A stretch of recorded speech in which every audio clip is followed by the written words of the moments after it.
சென்னை மகாஜன சபையின் முதல் தலைவர் பி ரங்கையா கொடுத்துருக்காங்க. ஸோ வந்து சரிதான். தென்னிந்தியாவில் தெளிவான தேசிய நோக்கங்களுடன் தொடங்கப்பெற்ற தொடக்ககால அமைப்பு சென்னை மகாஜன சபையாகும் அப்படிங்கிறதும் சரிதான். ஸோ கூற்று அதுக்கான காரணம் ரெண்டுமே சரிதான். சென்னை மகாஜன சபை அப்படின்னு பார்த்திங்கன்னா எப்போ ஆரம்பிக்கப்பட்டதுன்னா 1884 மே மாதம் 16ஆம் தேதி ஆரம்பிக்கப்பட்டது. இதோட முதல் தலைவராக அப்போதைக்கு பி ரங்கையா இருந்திருப்பாங்க. அதுக்கப்புறம் அதோட செயலாளர் இருந்திருப்பார், அனந்தசார்லு இருந்திருப்பார்.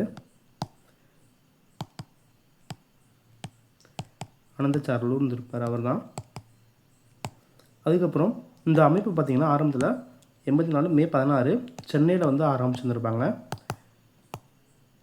முதல்ல ஒரு தென்னிந்தியாவில் தொடங்கப்பட்ட ஒரு தெளிவான நோக்கத்துக்காக தொடங்கப்பட்ட தொடக்ககால அமைப்பு அப்படின்னா சென்னை மகாஜன சபை தான். ரொம்பவே ஒரு முக்கியமான அமைப்பு.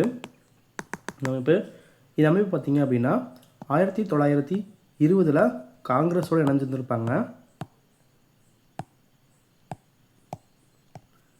காங்கிரஸுடன் இணைதல். ஸோ அடுத்து இந்த அமைப்பு பார்த்திங்க அப்படின்னா 1930 உப்பு சத்தியாகிரகம் நடத்தியிருந்திருப்பாங்க.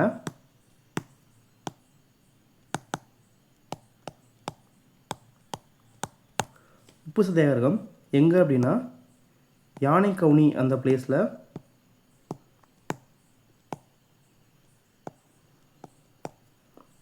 பார்த்திங்கன்னா நீதிமன்றத்துக்கு முன்னாடி உப்பு சத்தியாகிரகம் நடத்தியிருப்பாங்க. இதில் கலந்துக்கிட்டவங்க தான் யார் அப்படின்னா ருக்மணி லட்சுமிபதி அவர்கள், ருக்மணி அம்மையார்.